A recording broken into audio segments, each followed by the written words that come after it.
시퀀스를 공부하겠습니다. 시퀀스는 여러 개의 데이터를 한 줄로 세워서 모아놓은 데이터 타입을 통칭합니다. 파이썬이 기본적으로 제공하는 시퀀스는 리스트, 튜플, 정수범위가 있습니다. 앞서 배운 문자열도 문자를 일렬로 나열해 놓은 시퀀스 일종으로 텍스트 시퀀스라고 합니다. 문자열도 시퀀스와 여러 연산자를 공유합니다. 파이썬 표준 라이브러리 문서에서 찾아보면 문법과 용도를 자세히 설명하고 있습니다. 여기는 시퀀스 타입인 리스트, 튜플, 정수 범위를 설명하는 문서가 있고, 여기에는 텍스트 시퀀스 타입을 설명하는 문서가 있습니다. 필요할 때 찾아서 참고하기 바랍니다. 시퀀스는 크게 수정 가능 시퀀스와 수정 불가능 시퀀스로 나눕니다. 영어로 수정 가능은 mutable이라고 하고 수정 불가능은 immutable이라고 합니다. 시퀀스 타입 중에서 리스트만 유일하게 수정 가능하고 나머지는 모두 수정 불가능합니다. 리스트는 수정 가능하므로 소트 메소드를 제공하지만 수정 불가능 시퀀스는 당연히 소트 메소드를 허용하지 않습니다. 이 네 종류의 시퀀스를 하나씩 차례로 공부해 보겠습니다. 유일하게 수정 가능한 리스트를 먼저 공부하겠습니다. 앞에서 소트 메소드를 호출하면서 살짝 구경했지만 리스트를 만들고 다루는 법을 예제를 통해서 본격적으로 알아보겠습니다. 13579로 구성된 리스트를 하나 만들어 변수 as에 지정했습니다. 변수를 불러 확인해 보겠습니다. 리스트도 문자열과 마찬가지로 0으로 시작하는 인덱스가 지정되어 있습니다. 인덱스는 0, 1, 2, 3, 4 이와 같이 문자열과 같은 방식으로 인덱스가 매겨져 있고, 역시 문자열과 같은 방식으로 리스트의 원소를 꺼내 볼 수 있습니다. 인덱스 1에 위치한 수는 3이죠. 인덱스 -1, -2에 위치한 수는 7입니다. 리스트 인덱스의 범위인 0과 4 사이를 벗어나면 실행 오류가 발생합니다. 주로 많이 발생하는 실행 오류이니까 이 상황이 발생하지 않도록 인덱스를 사용할 때 주의를 기울여야 할 것입니다. 지정문으로 리스트의 특정 인덱스가 가리키는 원소를 수정할 수 있습니다. 이렇게 하면 지정문 우변식의 계산 결과인 77로 orgList의 인덱스 3의 원소를 수정합니다. 지정하였습니다. 확인해 보겠습니다. 수정되었죠? 7이 지워지고 77로 수정이 되었습니다. 이와 같이 일정 범위를 명시하여 그 범위 전체를 수정할 수도 있습니다. 실행하고 확인해 보겠습니다. 이 범위에 속하는 이 부분이 지워지고 이 부분으로 대체되었습니다. 수정하려는 부분의 길이와 제거 대상 범위의 길이가 같을 필요는 없습니다. 수정 대상의 범위의 길이는 2고 대체되는 리스트의 길이는 3이라 다르지만 이 부분이 지워지고 이 부분으로 대체되었습니다.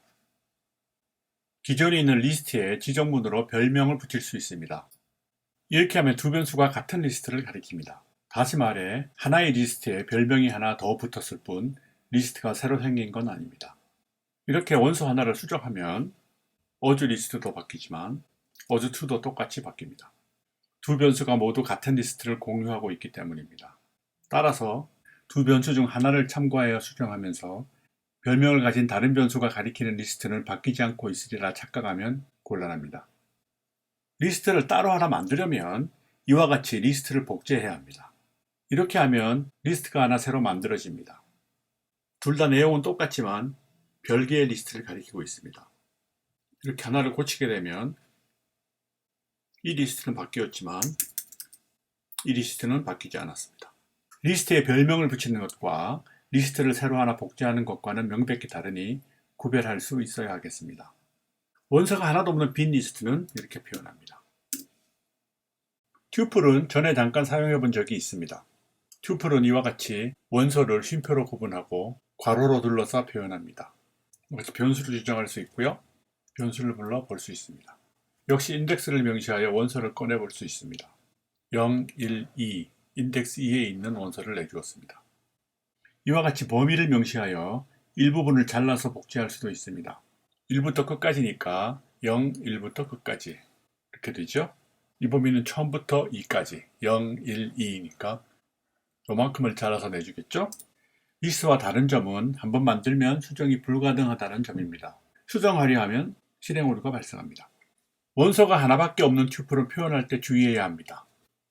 이와 같이 괄호만 둘러싸면 튜플로 인식하지 않습니다.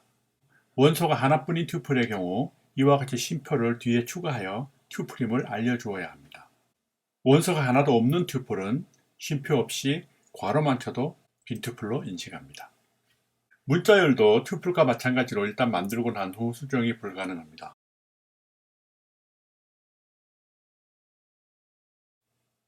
수정하려 하면 실행 오류가 발생하죠. 현재 S 값입니다.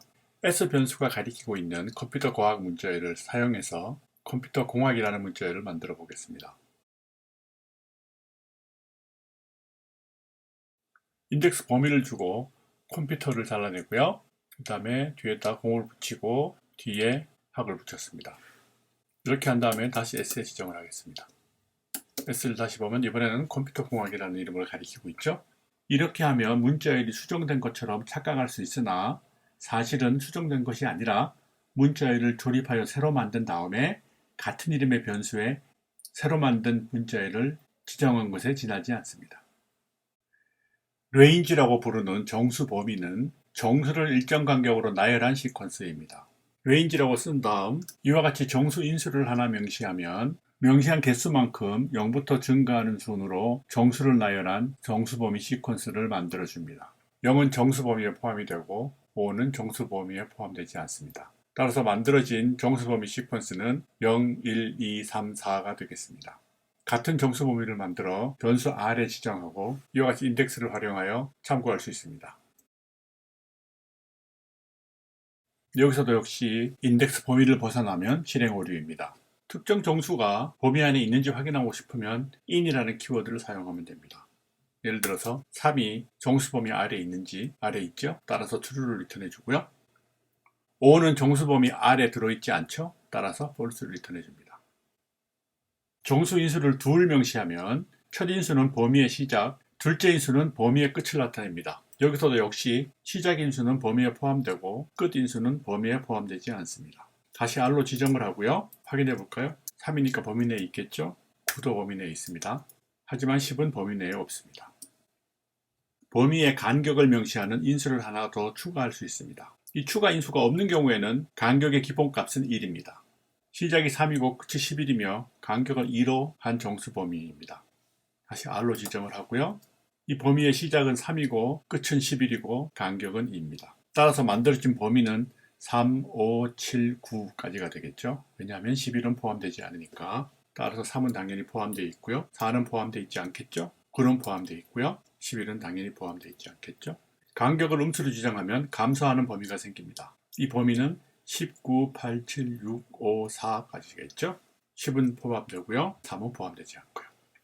정수 범위도 수정은 불가능합니다. 모든 시퀀스에서 공동으로 사용하는 연산자를 살펴보겠습니다.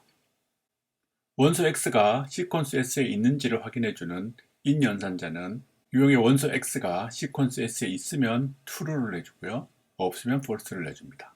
not in 연산자는 반대입니다. 원소 X가 시퀀스 S에 없으면 true, 있으면 false를 내줍니다. 인덱스 또는 인덱스 범위를 가지고 시퀀스에 있는 원소들을 참조하거나 시퀀스의 일부분을 조각낼 수 있습니다. 시퀀스의 인덱스를 이와 같은 형식으로 명시하면 시퀀스 S에서 인덱스 I의 위치에 있는 원소를 내줍니다. 이와 같이 범위를 주면 인덱스 I에서부터 J까지의 시퀀스를 잘라서 내줍니다. 이 경우 인덱스 I는 포함이 되고 인덱스 J는 제외됩니다. 간격이 추가적으로 주어지면 I에서 J까지 K 간격으로 띄운 시퀀스 조각을 만들어줍니다. 여기서도 I는 포함되고 J는 포함되지 않습니다. len 함수는 시퀀스 S의 길이를 알려주고요. min 함수는 시퀀스 S에서 가장 작은 원소를 찾아주고요. max S는 시퀀스 S에서 가장 큰 원소를 찾아줍니다. 인덱스 메소드는 시퀀스 S에서 원소 X를 찾는데요. 원소 X가 가장 앞에 나오는 위치번호 인덱스를 내줍니다. 시퀀스 S에서 원소 X를 찾기 시작하는 시작 인덱스를 지정해 줄 수도 있고요. 원소 X를 찾을 시작과 끝 인덱스 범위를 지정해 줄 수도 있습니다. 카운트 메소드는 시퀀스 S에 X가 몇 개 있는지 빈도수를 알려주고요. 시퀀스에서 더하기 연산자는 두 개의 시퀀스를 나란히 붙여서 내주고요. 곱하기 연산자는 시퀀스 S를 n번 나란히 붙여줍니다.